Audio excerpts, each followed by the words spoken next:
Today is Tuesday, Yud Zayin Elul Tovshin Ayin Vov. We are in the Basi Legani, Tovshin Yud Gimel, Yud Shvat Tovshin Yud Gimel, in Teres Menachem Sefer Morim Tovshin Yud Gimel. We are on page Pei Gimel, in the middle of chapter 5. And I believe we are literally on the top of the page, or the last line on page Pei Beis Ubifrat, by way of summary and introduction. The Rebbe is explaining the concept that the only way it's possible for a Yid to commit a transgression is because of the Ruach Shtus, the spirit of folly that overtakes him, that enters into him. Because the natural condition of a Jew is that he cannot commit a transgression because of the fact that when one does commit a transgression, one becomes separated from godliness, and the neshama, the soul of a Yid, cannot be disconnected from godliness. And therefore, it is only when a spirit of folly overtakes him and makes him believe, makes him imagine that through committing that act he is not separated from godliness, that it is possible for him to commit that act. This is all fine and true insofar as the four lower levels of the soul are concerned: nefesh, ruach, neshama, and chaya. But when it comes to the yechida sheba nefesh, the very essence of the soul, when that comes to the fore, when that is awakened, nothing can stand in its way. That's where Mesiras Nefesh comes in. When a Yid is faced with the stark reality that by engaging in that act, he will be separated from from godliness, he goes on Mesiras Nefesh, self-sacrifice. Why? Because what happens is the Etzem and Neshama, that touches the very essence of the soul, and when the essence of the soul is revealed, it can't be separated from godliness. There's no other way of interpreting that situation, and therefore the essence of the soul is awakened, and he goes on Mesiras Nefesh, not only insofar as that element of the soul is concerned, but it also affects the interior aspects of the soul to act in accordance with the revelation of the Yechidah Sheba Nefesh. And in chapter 5, the Rebbe began to explain this concept. Why indeed is it that the nature of every Yid is that he does not want and he cannot be separated from godliness? By way of introduction, I just want to note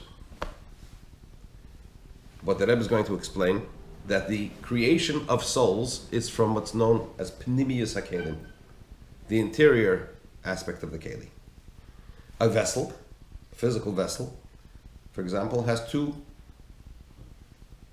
sides to it. It's got the inside and the outside. The inside of the Keli, of the vessel, is the part of the Keli, part of the vessel that comes in contact with what is inside of it, with its contents. The outside of the Keli is used to handle that which is inside of it, to drink, to pour, to be mashpia, as it were. Right?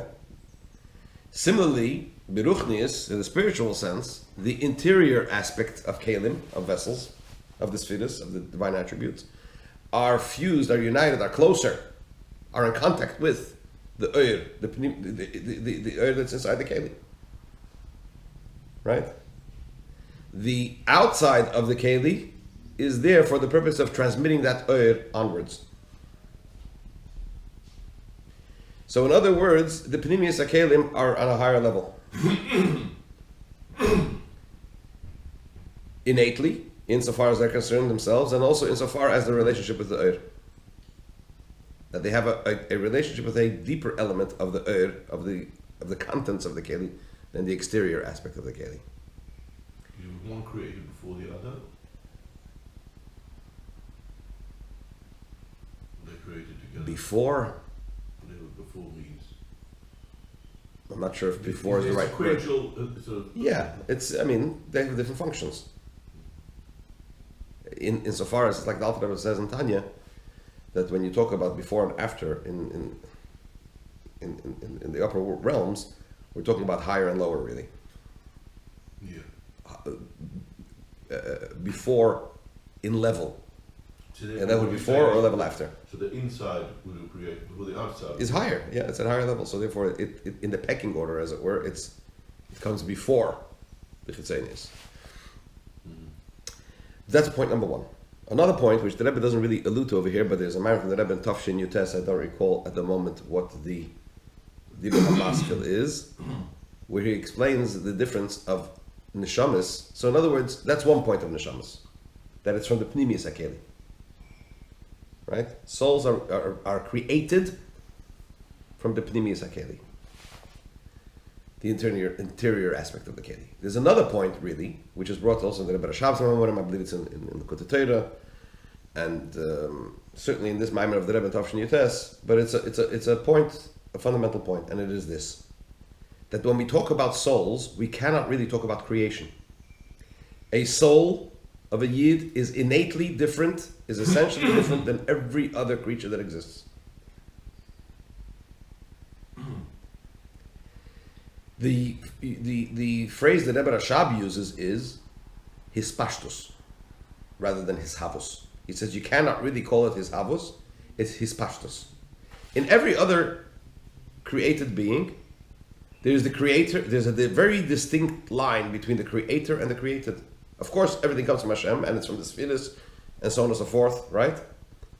But it's created. It's a power that creates something else. The delineation is very, very clear and obvious.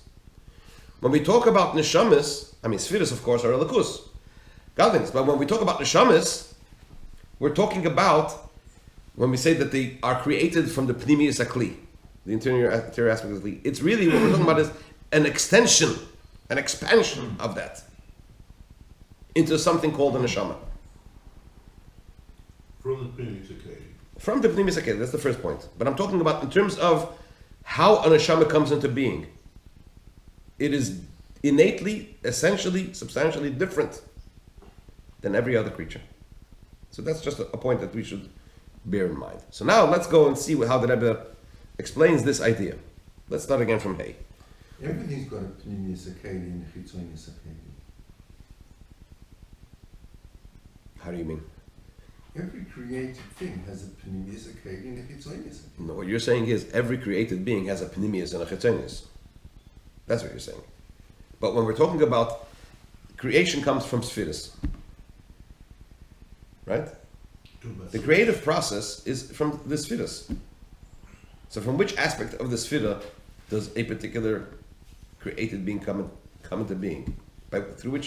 From which aspect is it created, as it were? Right? It's similar to the point we learned in Ois Daled in chapter 4, where the Rebbe was talking about Pnimius Ratzon and Chitzonius Ratzon. The internal aspect of Hashem's will and the external aspect of Hashem's will. When someone has an objective, and in order to get to that goal, to that objective, there are 5 or 10 steps or 1 step, whatever. There are a number of steps that one needs to take in order to get there. The person wants every step. The person wants to get to the goal. So the person wants those steps too. But you cannot compare the desire of the person in the steps to achieve the goal. Well, you can't compare that to his desire in the actual goal itself. Similarly, when we talk about Pnimius and Chitzonius Akli, the Pnimius Akli denotes something that comes from the Pnimius Akli denotes something far more important, as it were, than something that comes from Chitzonius Akli. Of course, once you have a created being, that created being has a Pnimius and has a Chitzonius. But what is that being? So the point is the Neshama comes from the Pnimius Akli. And the or?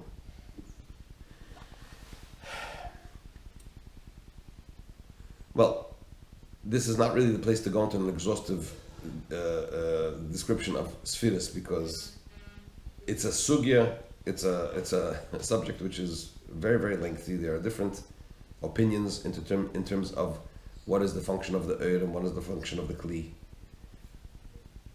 there are a number of opinions in Kabbalah, and then there is the Hachra, the determination of the Arizal in terms of that. So, spheres are made up of Eris and Kalim. That's according to everybody. One generally thinks of Kalim as conceiving. Okay. And so? Therefore, as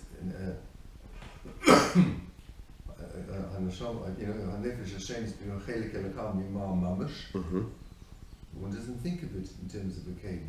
Wait. One thinks of it at its source. Hold on a second. So, for the purpose of that discussion, when we're talking about Nefesh Hashem B'Yisrael Chelik Elokam Mal Mamish, right? So this is, let's talk about what we say in brachas every day. Neshama she'nasata bi tahirahi, ata berosa, ata yitzarta, ata nafachta bi. Right? So it says in Chassidus and in Kabbalah that this is actually a description of the 5 aspects of the soul. Neshama she'nasata bi is yichida. Tahirahi is chaya. Ata berosa, yitzarta, nafachta is neshama, ruach, and nefesh. When we talk about the soul, the very essence of the soul, this is exactly the point that I was going to explain over here. This is exactly the point that I was addressing here. It depends which aspect of the neshama we're talking about. When you say nefesh Hashem B'Yisrael Chelik Elokam Mal Mamish, you're talking about Yechidah Nefesh, really. In fact, in the Kutei Torah, I forgot which section it is, there is a piece of the Alter Rebbe himself where he addresses what he refers to in Tanya, chapter 2, in Nefesh Hashem B'Yisrael, and he says it's not exhaustive. He hasn't there taken it all the way, because of there, Perek Sheni of Tanya, the Alter Rebbe talks about Chochmah, that comes from Chochmah, but really he says it goes higher and higher. And the point that Rebbe makes over here is this: when we talk about Yechidah Nefesh, which is responsible for the fact that a Jew does not want and cannot be separated from godliness, and therefore when he's face to face with the acid test, as it were, that this act will separate him from godliness, he goes on Mesiras Nefesh. That comes from the Yechidah Nefesh, the very essence of the soul. What is Yechidah Nefesh? Why is Yechidah Nefesh different than all others? And as another point, it says this: every other aspect of the soul has its mirror image in Sitra Achra, in the Umazeh. There could be opposition to Neshama, etc., all the way through Chaya. Yechidah not. Why? Why is Yechidah different? What is the nature of the essence of the soul? It's a piece of So the Rebbe, Hashem in the hang on, what does it mean, a piece of Hashem? And what about Chaya and Neshama? It's not a piece of Hashem. The idea is that they're more Kalim. Hang on a second. So he says like this: Yechidah, there's this concept of Chamisha Shemes Nikrula. The Neshama is called with 5 names. Yechidah is also a name. When you say a name, it denotes that you can identify it as something. Right? It's identifiable. It has a certain image. If you're talking about the essence of the soul, what is the essence of the soul? So he quotes the phrase from the Eitz Chaim, that there is a nitzutz koton boirei that clothes itself in the nitzutz echad nivra. So in other words, first of all, before we get to Yechidah, a neshama is innately different than every other created being, in the sense that I just mentioned, that it's an expansion of Getlichkeit rather than a transformation of Getlichkeit. That's point number 1. Point number 2, in that it's still the famous phrase. This is Elakus Nas Nivra. A soul is godliness transformed into created being. Godliness expanded into a nivra. But in addition to that, there's another point. That there is pure boirei. And that's what the Eitz Chaim says, that there is one small spark of the Creator that clothes itself in this single spark of the created. And that's called Yechidah. So what's Yechidah? Every other aspect of the soul is already expanded Elokus. Yechidah Nefesh has that aspect where it's expanded Elokus, but within it, there is inserted a small spark of the Creator. almost without a tzimtzum. Not almost. The problem is, whenever one hears things, one hears them within the context of one's own paradigm. And I'm sitting with those sheets that we sent you of the 10 steps, and absorbing what you're saying into that paradigm and trying to square it. So there we have the idea of, at the essence, which is Atzmus, you can create, well, there's nothing Atzmus. Then you go down to you can, the potential to can or not, and then you start revealing that potential. So the potential to create becomes a source of kalim. It's pulling down. Leave the kalim alone for a second. So what? Because we're talking about this transcends that part. So which we said it's Atzmus. And Atzmus there's nothing to say about. But it's like an injection. there is. When you say Neshamis Yisrael Mushroshim Be'atzmus, this is exactly the point. When you say the soul of Eden is rooted in the very essence of Hashem, this is the point, that there's a part of Atzmus inserted into the soul. That's Yechidah Shebenefesh. In Atzmus there's no kalim and there's no. Correct, because that's Yechidah. That's Yechidah, and that's why there's no opposition to it. When we talk about the creation of Neshamas coming from Kalim, we're talking about the Neshama as it already becomes a Neshama to be mislabish in a goof, to close itself in a body. But you can't separate that from its etzem, which is completely beyond. The point about it is we're using a descriptive situation of talking about Yidden coming from the internal part of Kalim, from the Neshama. Whereas what I'm saying is it comes from Atzmus. So what I'm answering you is what I'm saying to you is that you're mixing two elements. When we talk about the neshama being created or coming into being through the pnimius hakli, we're talking about a manifest soul which is and will and is clothed in a body. Yechidah Benefesh is not clothed in the body. There's a part of the soul which comes down into the goof. There's a part of the soul that remains l'maylo. Nefesh, Ruach, and Neshama is the part of the soul that comes into the goof. Chaya and Yechidah, right? Does not. Chaya, Yechidah not. Chaya less so, but also transcendent, right? In the process of this soul going through these stages until it comes into a body, right? To create a soul that's going to come into a body, that Yechidah element still remains there, undiluted, right? So once it becomes into the what we call nivra reality, you're saying that the inner part of the Keli is the beginning of the creative process of the soul. Correct, but still in there is inserted the nitzotz echad beirei, which remains pure. All right. So there's no disconnect. I get that. Like IV, you have the Yeah, needle. I get that. Like the needle where the IV is transported in the middle. So the discussion that you're having has taken place at a lower level, not in the. They're all there concurrently. Correct, and the discussion is why. The question that Rebbe is addressing is why is it that a Jew does not want and cannot be separated from godliness? That's a fact. The fact that a Jew commits a sin is because he thinks he's not separated. He doesn't realize that he's separated from godliness. But once he does, he cannot. He just cannot commit that transgression. It's like we discussed yesterday, 2 days ago, about an avera. How does Chassidus explain a transgression? It's not that I'm going against Hashem's will. In truth, every transgression is kfira, is denial of Hashem's existence. It's just that I don't realize it. I think, okay. But once one realizes it, it's not possible for a Jew to commit a transgression.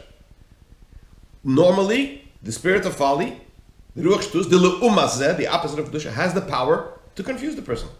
But only insofar as nefesh, ruach, neshama, and chaya are concerned. I can act not in accordance to get like I can even feel and invest my desires into foreign things, alien to godliness. But when it comes to yechidah, when one comes face to face with a situation which says, this, go and worship an idol, go and deny God, Hashem's existence, that breaks it. With that, the person comes face to face with his Yechidah. And because Yechidah Shebenefesh is the essence of the soul, and the essence of the soul means that it has in it a piece of the Eibishter, as it were, Chelik Elokam Imal, it cannot. Could the Eibishter deny his existence? But the same way the Neshama can't deny Hashem's existence. So maybe the Ruach Shtus can actually cover that up. Not that. The Ruach Shtus can cover everything up to that. But if you forget about it, that's the power the Eibishter gave it. That's the power the Eibishter gave to Klippa. And then Ataka, as I mentioned to you in the previous Shiur, in another Maimer, the Rebbe goes a step further. Okay, the Eibishter gave it the power, but what about the power that the Neshama has? So why does this power supersede that power? For that, we'll have to wait until that Maimer. It's one of the Basi Leganis where the Rebbe addresses that, right? But it is amazing. It is absolutely because but the point of here, Why does the Rebbe go on so much about the Ruach Shtus and so on and so forth? It's like the old Vort that Chassidim said about the Mamorim of the Alter Rebbe and the Likutei Torah. You find many times the Alter Rebbe says, he brings a posuk and he asks questions and he says, in order to understand this, we first have to preface it by explaining the concept, by the famous question, why did the soul come down into the body?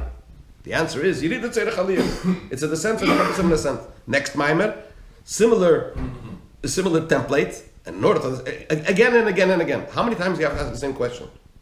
Why did the soul come down? The soul came down for the purpose of a descent for the purpose of an ascent.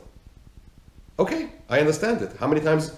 I mean, okay, 3, 4, whatever. Why so many times? The point is not so much that we should understand the answer. The point is that we should realize that there is a question. What are we doing here? Why is the soul down here? That's why we're emphasizing it again and again. The point over here, the Ruach Shtus, is not so much to tell you the Ruach Shtus and to explain to us why we sin, why we commit transgressions. It is to explain to us what is the true nature of a Yid. That's the point. So that we can take elements of that and hopefully try to apprehend them and incorporate them even in the day-to-day and in the run-of-the-mill. Despite the fact that Yechidah Shebenefesh is revealed only on rare occasions in its fullness, nevertheless, if we focus on it, we can realize that the nature of a Yid is that he does not want and cannot be separated from the Eibishter, and therefore, hopefully, we can draw that into our daily reality. Okay. Continue, Mr. Shem, Thursday. Sure, that was very nice.